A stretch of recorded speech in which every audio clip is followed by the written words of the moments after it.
In his book, The Secret Destiny of America, Manly P. Hall wrote that world democracy was the secret dream of the great classical philosophers, saying that the brilliant plan of the ancients has survived to our time, and it will continue to function until the great work is accomplished.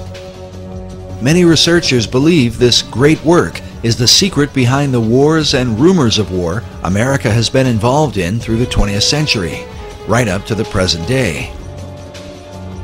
Could this plan of the ancients to establish a world democracy be the real hidden agenda of secret societies? And was this ancient plan echoed in the 2005 inaugural address given by President Bush? When our founders declared a new order of the ages, they were acting on an ancient hope that is meant to be fulfilled. The occult is working at the highest levels of our society, using the military and financial power of the United States to bring about this one world state. And the President has spoken openly about it, how the purpose of the United States is to bring democracy to the nations of the world. Where did this become the function of our nation, to bring democracy to the world? You only need to read the writings of Manly P. Hall, where he tells you that for 3,000 years, secret societies have been working to bring democracy to the world.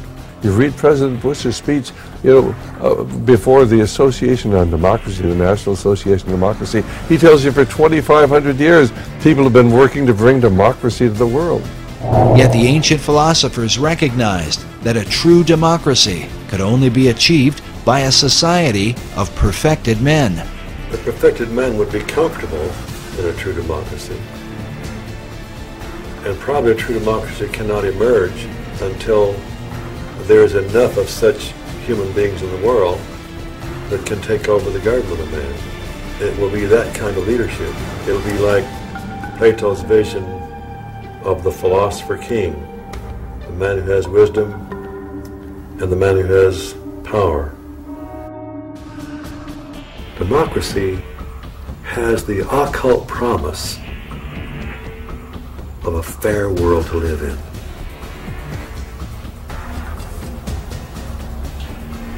Now, you mentioned the occult promise. How would you define a term like that for an audience who's... Well, probably define that term by saying that promise is explain the word occult. Well, it's obscure. It's hidden, not visible to the normal eye.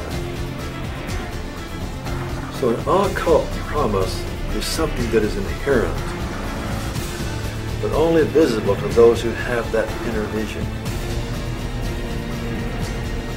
So a fair world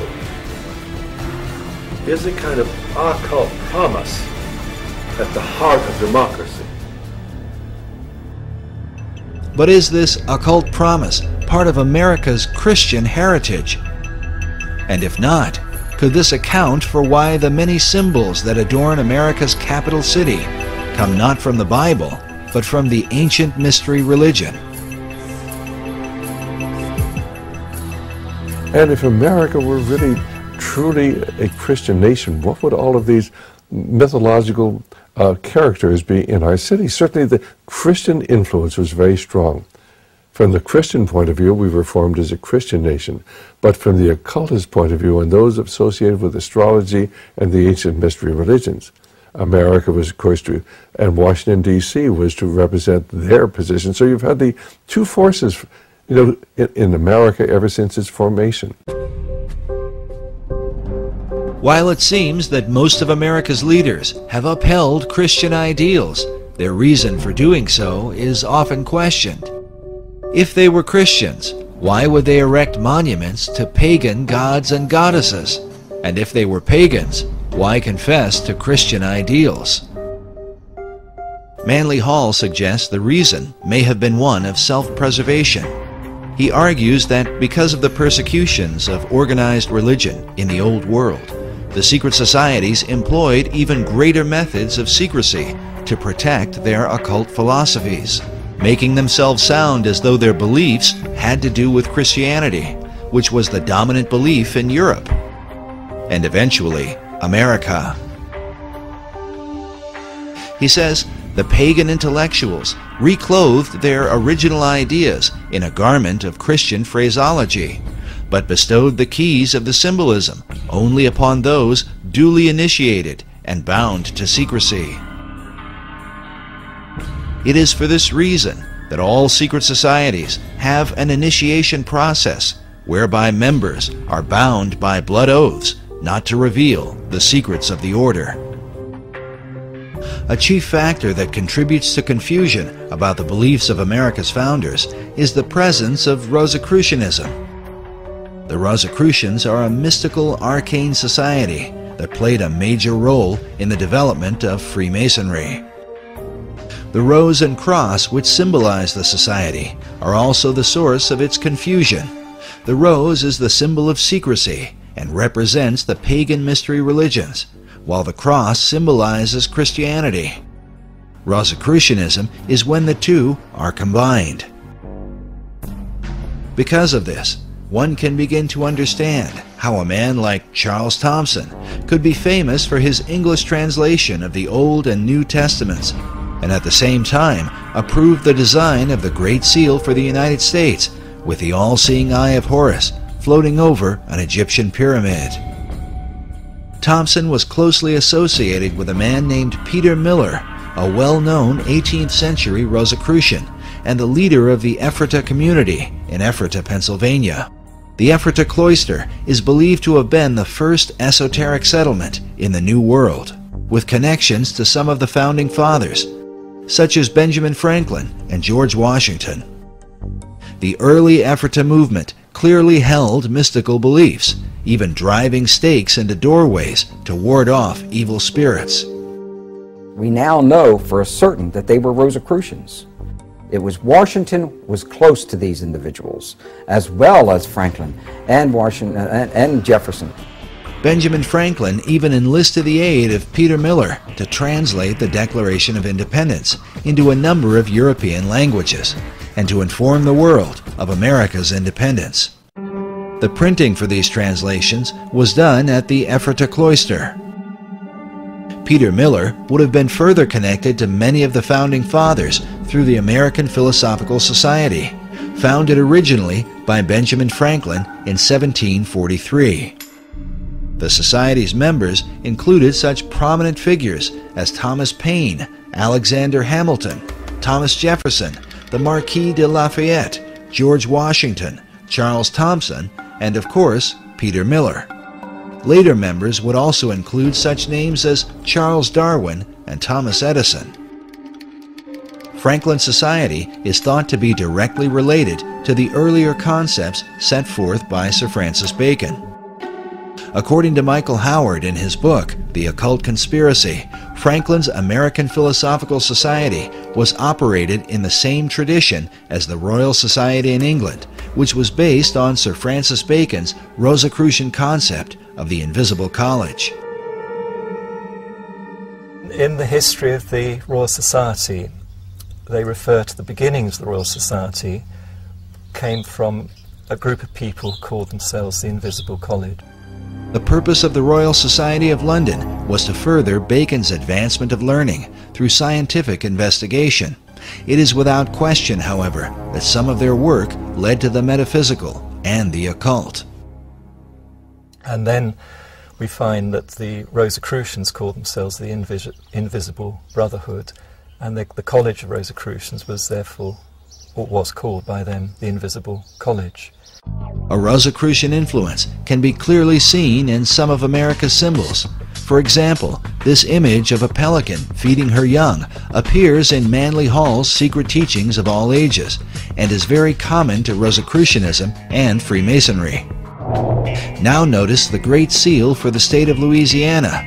This particular replica is found inside the inner corridors of the U.S. Capitol. The Temple Church in London is a well-known Knight Templar church. Here we can see that the golden rosy cross can be traced back to the mysterious knights. Now, notice the art surrounding this shrine. how a series of squares are shown with red and golden roses in the midst.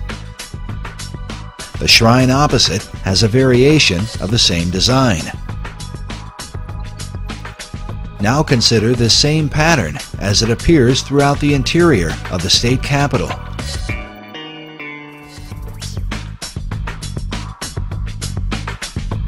Inside the old Supreme Court room,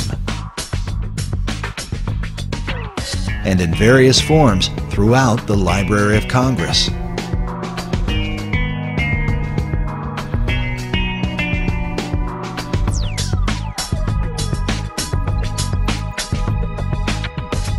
Sir Francis Bacon became the chief of the Rosicrucians in England. His famous saying, "Knowledge is power," is found written inside the Library of Congress, while a statue of Bacon can be seen on the upper level. Elsewhere in the main library is a Baconian passage from his collection of essays. It reads, "The inquiry, knowledge, and belief of truth is the sovereign good of human nature." This saying is found over a statue representing philosophy. Could this be an indication that Baconian philosophy governs the New World concept? Bacon took his inspiration from the goddess Pallas Athena, known for her helmet of invisibility. Pallas Athena images also turn up throughout Washington, D.C.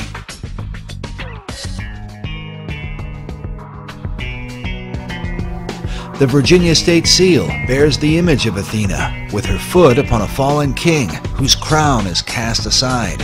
The word "Sic semper tyrannis," thus always to tyrants, written beneath. To the Romans, Athena was called Minerva. This painting of Minerva can be found in the Great Hall of the Library of Congress. At 15.5 feet high, it is the most imposing image in the room.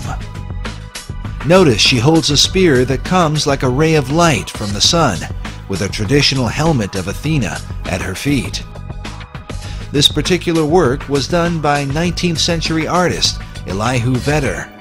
Vedder was known as a symbolist painter whose style was part of a movement that can be traced to France during the 19th century and an art house called the Salon de la Rosicrucien.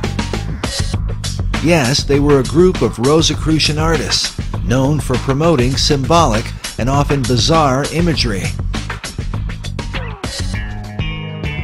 some of which, like the image of this satyr, seems to be repeated inside the Library of Congress.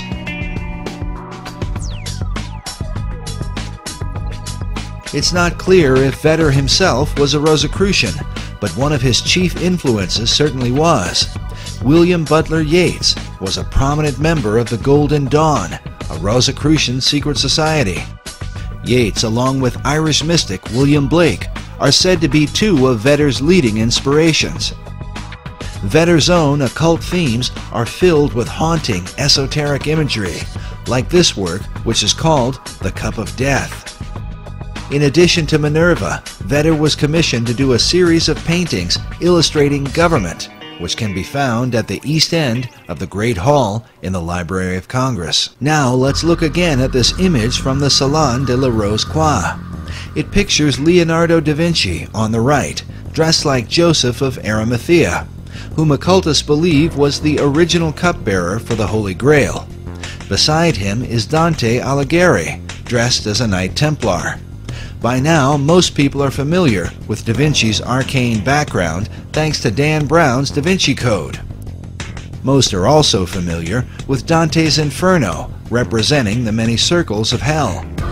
But according to Michael Howard, Dante was no ordinary writer. He was in fact a Rosicrucian Grand Master who wove Rosicrucian philosophies into his writings. Masonic philosopher Albert Pike wrote that it was Dante who first publicly expounded the symbol of the Rose Cross, something partly seen in William Blake's sketch of Dante's Paradise, with a cross in the center. But now look at this drawing done by famed artist Gustave Doré. The title of Doré's illustration is, quote, "The saintly throng in the form of a rose."